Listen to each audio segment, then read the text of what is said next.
വഴിതർക്കത്തെ തുടർന്ന് അച്ഛനും മകനും ചേർന്ന് അയൽവാസിയെ വടിവാളുകൊണ്ട് വെട്ടിക്കൊലപ്പെടുത്താൻ ശ്രമം. സംഭവം ചിതറ ഗ്രാമപഞ്ചായത്തിലെ മധുരയിൽ. പ്രതികൾ അറസ്റ്റിൽ.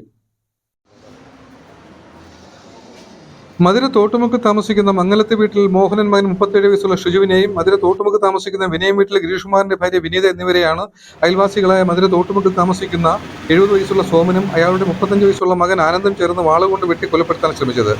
ഷിജുവിന്റെ വീട്ടുകാരും സോമന്റെ വീട്ടുകാരും തമ്മിൽ കഴിഞ്ഞ കുറച്ചു വർഷങ്ങളായി വഴിതർക്കം നിലനിന്നിരുന്നു. കഴിഞ്ഞ ദിവസം ഷിജുവിന്റെ സഹോദരിയുടെ മകളുടെ കല്യാണത്തിനായി എല്ലാവരും പോയിരുന്ന സമയത്ത് സോമനും മകൻ ആനന്ദും ചേർന്ന് തർക്കം നിലനിന്നിരുന്ന വഴിയിൽ നിൽക്കുന്ന എല്ലാ മരങ്ങളും വെട്ടിമാറ്റിയിരുന്നു.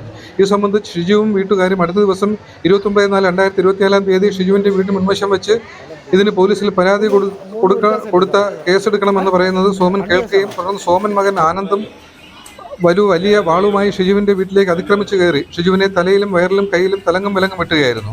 ഇത് കണ്ട് മറ്റൊരു അയൽവാസിയായ വിനീത തടസ്സം പിടിക്കാൻ വരികയും വിനീതയുടെ കൈക്കും പ്രതികൾ വെട്ടുകയും ചെയ്തു. തുടർന്ന് അതീവ ഗുരുതരാവസ്ഥയിലായ ഷിജുവിനെയും വിനീതിനെയും തിരുവനന്തപുരം മെഡിക്കൽ കോളേജ് അടിയന്തര ശസ്ത്രക്രിയയ്ക്ക് വിധേയയാക്കി. ഒളിവിൽ പോയിരുന്ന പ്രതികളെ ചിതറ CI ശ്രീജിത്ത് പിയുടെ നേതൃത്വത്തിൽ അന്നേ ദിവസം തന്നെ അറസ്റ്റ് ചെയ്തു.